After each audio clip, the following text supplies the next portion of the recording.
Hey folks, welcome or welcome back to my channel. Today I felt, as I was preparing for this reading, I felt the word travel came to mind. I don't know why. I don't know whether that's somebody who's going away or whether someone's having to work away or whether somebody's yearning to travel, but I feel that might be what we're going to discuss as we go through this. So because of that, I was drawn to these my new Egyptian oracle cards. I am fascinated with Egyptology, absolutely fascinated with it. So that's why I was drawn to these cards. But with the download of travel in some respect, I thought that we might get some benefit out of looking through these cards. So these are oracle cards. So rather than do a spread like we would do with the tarot cards, what I'm going to do is I'm just going to ask for the spirit guides to show me what it is that the collective need to know today. So what's the energy that we need to talk about today? So awaken and activate the sacred power of restorative magic. Okay, so if you are following this channel and you are generally interested in psychic readings or mediumship or anything like that, woo-woo as I affectionately call it, some people are offended by that term, I think it's really cute. Colette Baron Reid was the first person that I heard use that term, and I just thought it was lovely, woo-woo, and that's what I describe myself as, woo-woo, because there's lots of different things that I believe in and that I'm interested in.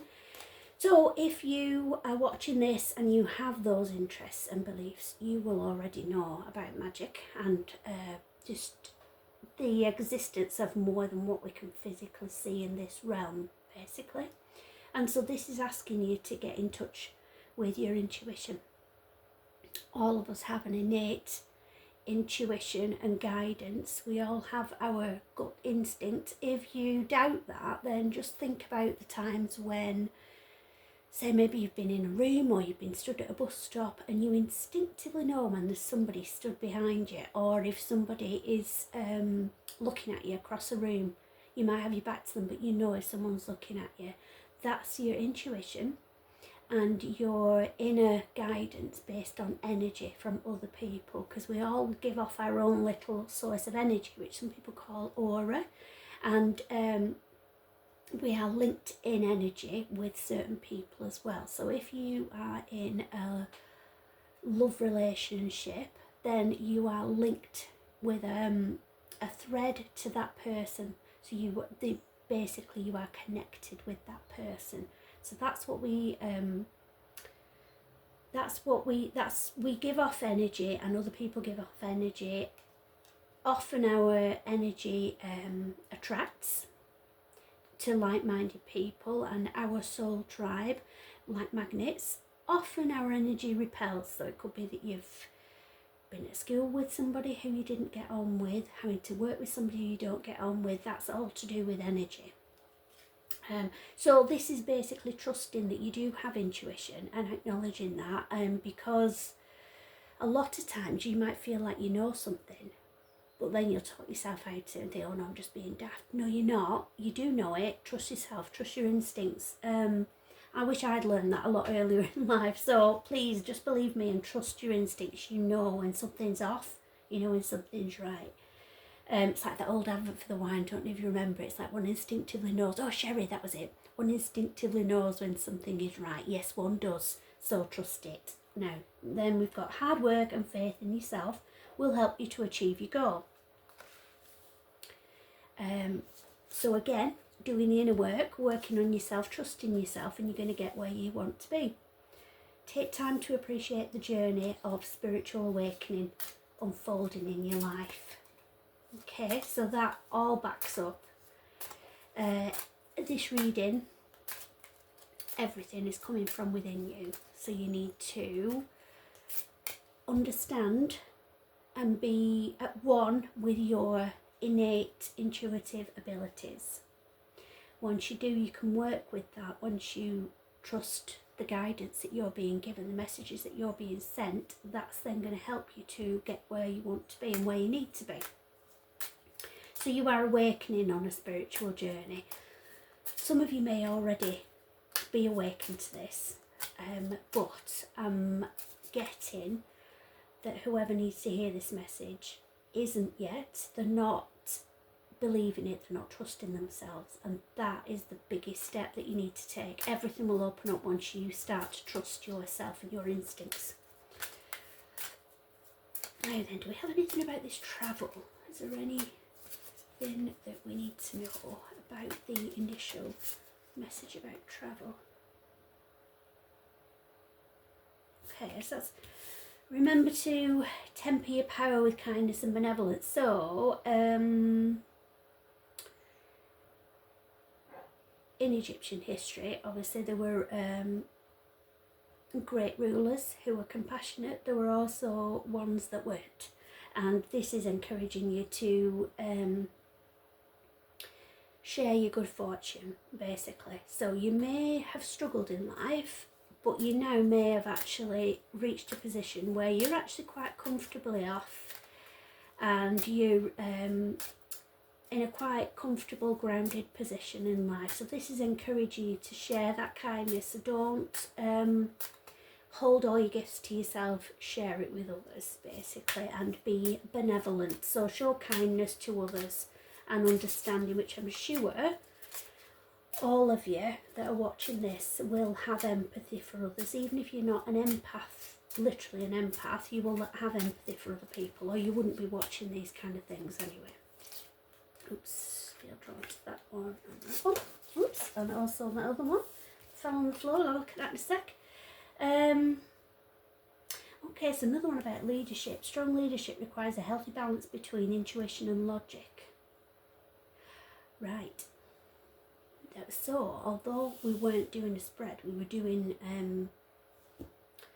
oracle cards just to give us some sort of guidance. This is turned into a bit of a story, to be fair. So this is basically saying you need to acknowledge your intuition and trust your own spiritual abilities. You're going to reach a position that you want to achieve your goals. You're going to achieve your goals by doing that. Then you need to not rule with an iron rod, but I don't know what the term is. Treat people with kid gloves, is it? I'm not really sure on the terminology, but basically be benevolent, show kindness to everyone rather than shun people or sit in a position of, well, I'm okay, you know, I don't really care about you. That's what that was saying. And then this is basically saying that you need to balance your intuition with actual logic. So that's the balance of head and heart. I always say, if you're not sure whether to follow your head or your heart, trust your gut, which is your instinct, because that will never let you down.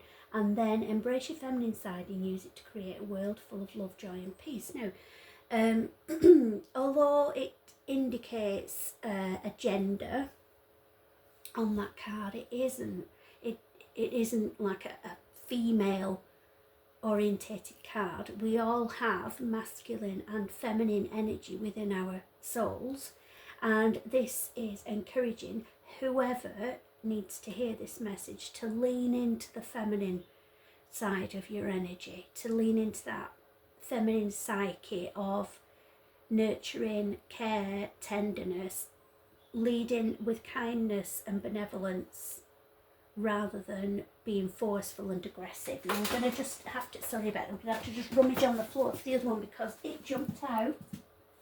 So it is of significance, and then we'll make this, sorry if you just saw my head there. Oh gosh, I'm rubbish at the practicalities of this. I do apologise. Thank you for your patience with me. So we'll call this the last card for this reading, Anubis. Right, okay, so I think if I remember right, Anubis was the god of transformation from life to death, but please comment and let me know if I've got that mixed up. So remember that you're both the light and the darkness. That would tie in with what we're thinking there. Seek the truth of your reality. So, based on what we've already come up with, that is basically saying that you have already we know that we all have female and masculine energy within our souls. We also have light and darkness. We also have negativity and positivity, and it's a fine balance. In a situation where we are threatened, for instance, like an extreme situation such as like SAS, who dares wins, that kind of thing, then a loving, nurturing approach isn't going to help us in that situation. So as a person, as a spirit, as a soul in a meat suit, I heard it described as, which I love that. So your meat suit contains your soul, and that soul has the capability to go to a dark place if needed, to protect yourself. It's a survival instinct. So we all have that in us. We all have that within us. And it's important that you accept that you have that within you, but not to allow that to overwhelm you as a person and turn into cruelty. So that all of this is basically about you understanding the power that you possess as a person, and to encourage you to use your powers, your strengths, your intuition, your spiritual abilities for good. There is a whole dark side of magic, and that's something that I'm not interested in. So if that's something that you are drawn to, I'm not the person to follow, because I am all about love and light, as you know. So embrace your light side, nurture and bring out your feminine qualities regardless of gender, and that's going to help you move forward and be a better person. So I hope that helps, and thank you for joining me again. I'll speak to you soon. Lots of love and light to everybody.